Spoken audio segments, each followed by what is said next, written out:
Hello दोस्तों, स्वागत है आप सभी को सबों का बिगुल ऑफ पीसीएस में। आज हमने जो टॉपिक लिया है वह है मॉडर्न हिस्ट्री। जैसे कि आप देख पा रहे हैं मॉडर्न हिस्ट्री का सवाल यहाँ पर है, ठीक है ना।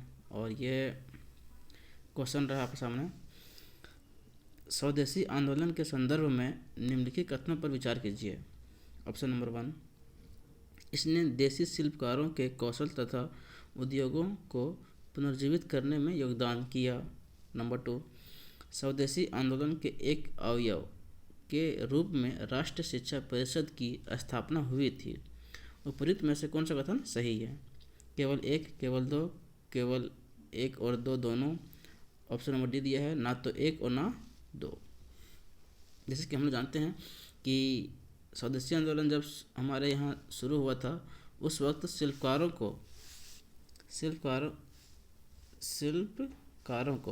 ठीक है ना, शिल्पकारों को और जो हमारे उद्योग, जो छोटे छोटे जो उद्योग हैं, ठीक है ना, उनको पुनर्जीवित करने का बहुत बड़ा योगदान मिला था स्वदेशी आंदोलन के दौरान, ठीक है ना। इसी तरह से देखते हैं, और स्वदेशी आंदोलन के एक अवयव के रूप में राष्ट्रीय ये कि नेशनल एजुकेशन काउंसिल जो है ना, उसकी स्थापना भी स्वदेशी आंदोलन के दौरान 1905 के बीच में स्थापित हुई थी, ठीक है। तो ये बहुत ही इंपॉर्टेंट चीज़ है कि राष्ट्रीय शिक्षा परिषद की स्थापना भी हुई थी, उसी दौरान हुई थी। तो इसका आंसर क्या होगा? इसका आंसर 1 और 2 दोनों सही, तो इसका आंसर सही है 1 और 2, ठीक है ना, यानी कि सी नंबर ऑप्शन।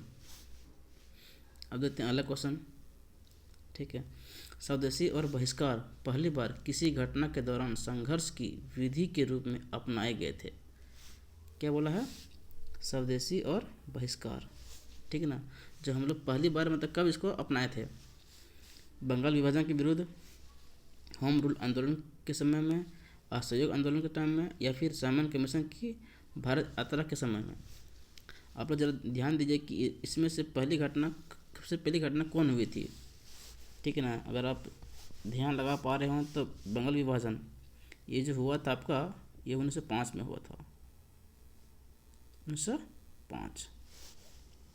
होम रूल आंदोलन ये आपका कितना हुआ था? 1915 के आसपास में, ये 15-16 में ये आपका शुरू हो गया था, ठीक है ना। 1916 में ये आपका शुरू हो गया था। असहयोग आंदोलन, नॉन कोऑपरेटिव मूवमेंट, ये आपको 1920 में हुआ था, ठीक। इस साइमन कमीशन की भारत यात्रा जो आपको ये 1928 में ये हमारे इंडिया आए थे। इसकी स्थापना 1927 में हुई थी, लेकिन ये इंडिया 1928 में आए थे, ठीक ना। तो ये जो स्वदेशी और बहिष्कार पहली बार किसी घटना के दौरान जो संघर्ष की विधि के रूप में अपनाए गए थे, तो वह था बंगाल विभाजन के दौरान में। ये इस तरह की बातें वहाँ पर सामने आई थी और लोगों ने इसका बहुत प्रबल रूप से इसका विरोध भी किया था मिलजुल कर। अगला क्वेश्चन देखते हैं कि अल्बर्ट बिल विवाद किससे संबंधित है। अगर आप लोग हिस्ट्री पढ़े होंगे तो अच्छे से जानते होंगे कि अल्बर्ट बिल विवाद क्या है, ठीक है ना। इसमें ऑप्शन दिया है, भारतीयों द्वारा हथियार, क्या दिया है? भारतीयों द्वारा हथियार लेकर चलने पर कुछ प्रतिबंधों को लागू किया जाना, नंबर 1। नंबर 2, भारतीय भाषाओं में प्रकाशित होने वाले समाचार पत्रों व पत्रिकाओं पर प्रतिबंध लागू किया जाना। नंबर सी, यूरोप के लोगों के मामलों की सुनवाई करने के लिए भारतीय न्यायाधीशों पर लगाए गए योग्यताओं को हटाया जाना। नंबर डी, आयातित कपड़ों पर लगाए गए शुल्क का हटाया जाना। देखिए, एक तरह से ये जो बिल था ना, अल्बर्ट बिल विवाद, इसमें कहा गया था कि मतलब एक बिल था, इसमें भारतीय को जो है ना, जो यूरोपीय जो बोलते हैं गोरे लोग, ठीक है ना, गोरे लोगों पर जो मुकदमा होता था ना, तो उसका सुनवाई इंडिया लोग कर सकते थे, ठीक है ना। इसी पर एक बिल आया हुआ था जिसका विरोध बहुत ही ज़बरदस्त तरीके से यूरोपियन द्वारा किया गया था। जो आपको यहाँ पर ऑप्शन नंबर सी में दिया हुआ है, यूरोप के लोगों के मामलों की सुनवाई करने के लिए भारतीय न्यायाधीशों पर लगाई गई अयोग्यताओं को हटाया जाना। कि भारत के जो न्यायाधीश थे, ठीक है ना, अब यूरोपीय लोगों के कार्रवाई पर, यानी कि उनको द्वारा उन पर जो केस किया गया है, ठीक है ना, उसका सुनवाई इंडिया के जस्टिस यानी न्यायाधीश लोग कर सकते थे। ठीक है। और जब यहाँ पर जो दिया ऑप्शन, उसमें क्या दिया, भारतीयों द्वारा हथियार लेकर चलने पर कुछ प्रतिबंधों का लागू किया जाना, ये तो नहीं हो सकता, ठीक ना, क्योंकि जो बिल था, मूल बिल में ही यही बात किया गया था, यूरोप के लोगों के मामलों की सुनवाई के लिए भारतीय न्यायाधीशों पर लगाई गई अयोग्यताओं को हटाया जाना, ठीक ना। देखते हैं अगला क्वेश्चन, भारत छोड़ो आंदोलन किसकी प्रतिक्रिया में प्रारंभ किया गया? भारत छोड़ो आंदोलन, ठीक है, किसकी प्रतिक्रिया में प्रारंभ किया गया। और फिर से यहाँ पर जो है आपको डेट ध्यान रखना होगा, अगर याद है तो अच्छी बात, नहीं तो फिर मैं बता देता हूँ। कैबिनेट मिशन जो आपको 1946 में आया था, ठीक ना,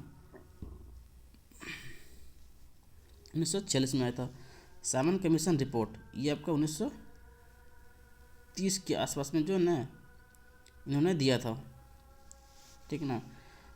हाँ, 30 के आसपास में इन्होंने अपना रिपोर्ट दिया था, 30 के आसपास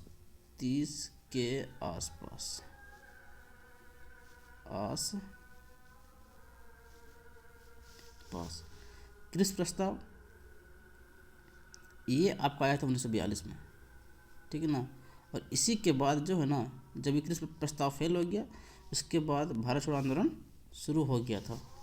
और ये जो वेबल योजना ये 1945 में आया था। कब आया था? 1945 में आपको ये वेबल योजना आया था, ठीक है। और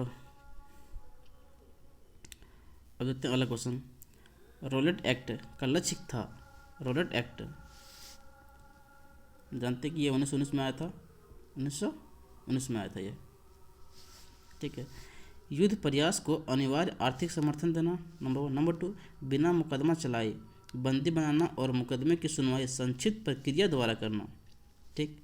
नंबर 3, खिलाफत आंदोलन का दमन करना। नंबर 4, प्रेस यहाँ पर स्वतंत्रता होगा, यहाँ छूट गया, प्रेस स्वतंत्रता पर प्रतिबंध लगाना, ठीक है। तो रॉलेट एक्ट जो 1919 में आया था, इसको एक काला कानून भी कहा जाता था। क्या जाता था? काला कानून, इसे काला कानून भी कहा गया है, ठीक ना। तो इसका आंसर क्या होना चाहिए? तो इसका आंसर जो बनता है आपका, बिना मुकदमा चलाए बंदी बनाना और मुकदमे की सुनवाई संक्षिप्त प्रक्रिया द्वारा किया जाना, क्योंकि ये बिल में यही बात ही कहा गया था, जिसमें हम लोग जानते हैं कि बिना वकील, बिना दलील और बिना अपील के आपको अरेस्ट कर लिया जाएगा, ठीक है ना। और फिर इसके बाद आप कुछ भी नहीं कर सकते थे, ठीक है।